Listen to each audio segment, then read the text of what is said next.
Hello, beautiful people. Welcome to Global Happenings today. When it comes to the issue of agitations, we all know about the Biafra agitators.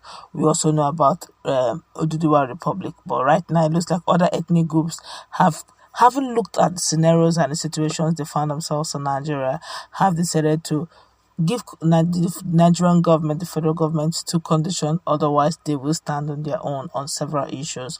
But before we go into the news proper to find out what it all entails and what they have given as conditions and what they are intending to do in no distant time, I'd like you to subscribe to our channel by clicking on the red subscribe button. Beside it, you see a bell notification icon. Please go ahead, click on it to get notified as soon as we update our channel on YouTube. Alright, this is an interview that took place with an Ensl leader, Professor Kaba, and so we're going to go through it very quickly. Right now, there's an interview that took place. This is what he said. I asked him a question: what is your view on the state of the nation? This was what he answered. Nigeria is sliding every day. Things are getting worse. All the indicators of a failing nation are manifesting in the country. We have political unrest. The economy is down. There's crisis and inflation is very high.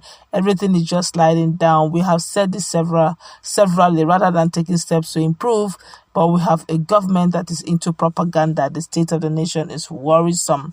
They asked him again, how do we come out of this situation? He answered, the structure of this country has deviated from what was laid by the founding fathers as enshrined in the 1963 Constitution, which was pure federalism. In 1960, we're talking of a nation united in diversity, but today Nigeria is divided along ethnic and religious lines. So getting back Nigeria to a country where everybody can call his own requires going back to the principles and the spirit of 1960 federalism, where clear issues of derivation were enshrined, arising from the 1957 regionalism to 1960 and then the Republican Constitution of 1963. These were the original constitutions, and the founding fathers believed that with these agreements put in place, they could have a united Nigeria in spite of its diversity. Now, there were distortions, firstly by the military, with the 1966 coup that led to the introduction of the system that is anti-federalism, the various obnoxious laws of 1978, Land Use Decree, the Petroleum Act, and so many acts which to a large extent took away the rights of the minority and placed governance at the center of the detriment of the federating unit. All of these were transferred into the 1979 Constitution and consolidated in 1999 Constitution, which we have referred to as a satanic document, a document that first of all lies, that Nigerians gathered and agreed. There was no such agreement. Nigerians never at any time gathered for it. It was already put together, drafted by a cabal of some military officers, all to the benefit of the ruling oligarchy. Today, Nigeria is suffering because the 1999 Constitution created a very strong center and a very weak subordinate unit, to the extent that there cannot be economic progress as we now operate a feeding bottle economy. The oil has become the mainstay, and at the end of the month, all the 36 state governors run to Abuja and get a share of that. This has affected the promotion of our local economy, has made the governors and politicians lazy, also made things to be very difficult, also created problems in places where these resources are exploited. The 1999 Constitution has bastardized Nigeria. The federal government carries so much.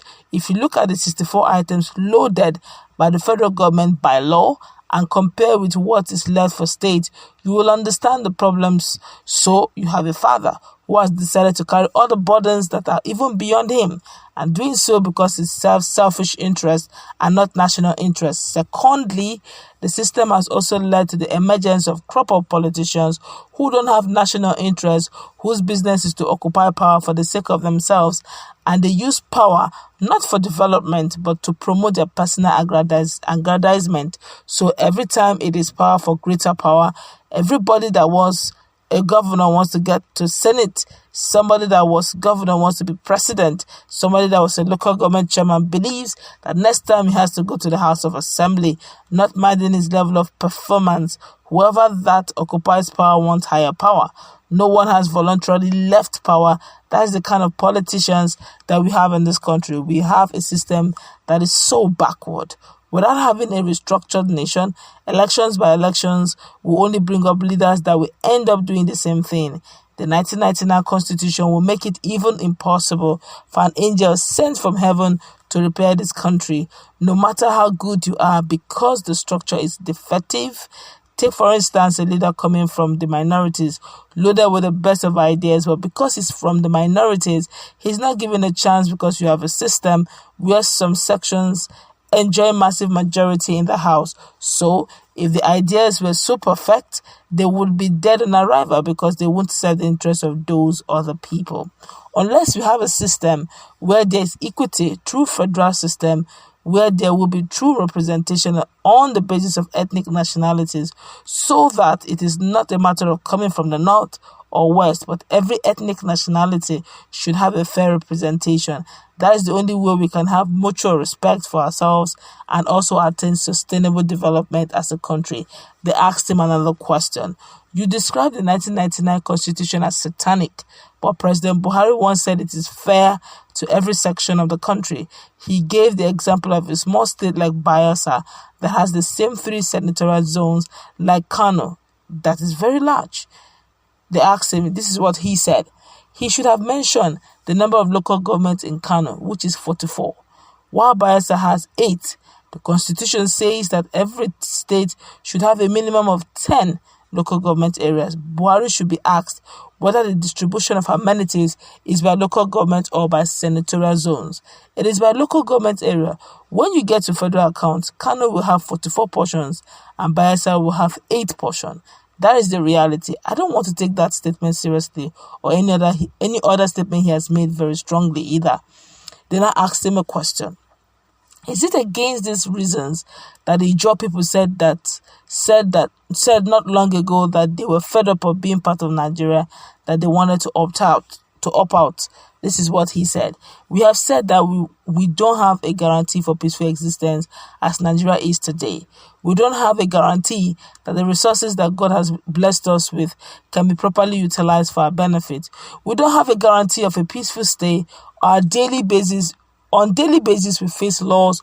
It was land use decree that has appropriated all lands. The Petroleum Act has appropriated what belongs to us. Even when they came up with the Petroleum Industrial Act, PIA, it is a paltry 3% that they have given to the host communities that suffer the burden of oil spill, sulfur gas flare, and all forms of environmental degradation, health hazards, to mention but a few. We said if Nigeria should remain like this, there is no hope for us. So it was a call to the British government to prevail on the federal government to have a rethink and begin to treat us as humans and begin to apply the same principle of derivation that was in place when oil was not yet struck, when cocoa, groundnut, coal were the mainstay of the economy, to apply the same derivation principle so that we can use that to develop ourselves. That was what we said and will continue to say. They asked him another question. But if no one listens to your cries, what is your next option? He answered thus. The option is self-determination. We just met on December 4, 2021 and decided to embark on self-determination, which is lawful. Several nations of the world have embarked on that journey and found themselves where they are today. It is very peaceful. Our laws recognize it. Self-determination is not secession.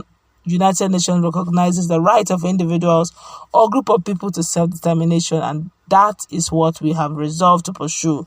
They asked him another question. Explain further on how you're going to pursue that in a broader context of Nigeria. This is his response. It is to enjoy what belongs to you, to determine political system that will make you have control over what God has given to you. It is like self-actualization in the process of making you feel the way you should feel. That is self-determination, to determine your destiny in a broader context of Nigeria. They asked him one more question. What is your expectation of 2023 elections? He responded thus. The North is insisting that presidency remains in the region, while the South says it must rotate.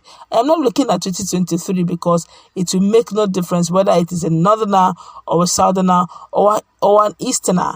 It will not make any difference to the common Nigerian except the country is restructured I said earlier that if you bring an angel from heaven to come and govern Nigeria with this 1999 constitution, the angel would fail. If the Northerners said they want to continue to rule, we said it earlier that they are people who feel that this country belongs to them, that political power is their inheritance. For such person, they don't see anything funny claiming they want to perpetuate themselves in power because it is their birthright. Their forebearers had told them that the rest of Nigerians are slaves, and so they are out to conquer the rest of Nigeria. That is their expression. So for those who feel that it should shift, they have some sense of equity by saying, you have taken it for this period, why not allow it to go other places? In this country, we have discovered that it is not the quality of leaders that will bring development to a place, but where the leaders come from. Look at this. Buhari came on board and he has cited many federal establishments in his town alone. Look at the service chiefs, all from a particular section of the country. Look at appointment in NNPC. About 90% are people from a particular region. Look at the roads in the north. The money for their constructions are from Niger Delta. How many kilometers of these roads are in Niger Delta? They are all in the north. They are using our money to develop areas that are not producing oil, leaving Niger Delta. That is why the power tussle is about. That is why the power tussle is about. Let us have it so that we can develop our place. This is because of the nature of the constitution that we have today. If we have a constitution that is truly federal, people will not care about who is on the top, because the federating unit will be so empowered that they will have their police. They will have their police that will deal with issues of security. They will have their economy that will deal with the diversification. They will have their own educational system. People will care less about the center and focus attention on government at the grassroots more than at the federal level. And that is the only saving grace for this country. I asked him again, with what you have painted about ethnic interest, do you think your position of revisiting the 1999 constitution and also restructuring is not fallen hope? He answered, the funny thing is, the entire country is in trouble. You have all the service chief from a particular section. Is that section secured? The insecurity in those places where you have decided to accumulate the service chiefs is even worse. Now talk about the poverty. It is there more than any other places that they deny development. If you talk about the marginal oil wells in Niger Delta, are located as birthday gifts to Northerners. About 80% of them belong to Northerners. Is poverty there better than what you have in the South? He asks. With all what they have taken, the problems are even worse in those places. Where we are now, you find out that the rich also cry. Those who have taken everything are even crying and even crying worse.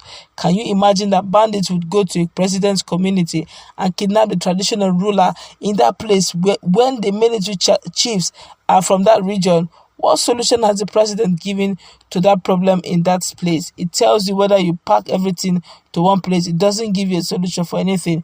Treat every part of this country as one, and we can think of how to get a better country. Look at where we are today. Everybody in this country is fed up. Some are even saying that if it is possible to let them go back to pre-2015 election, this is enough reason why Nigerians should begin to think as Nigerians and not as people coming from one place or the other. Nigerians are really vexing a lot of reactions.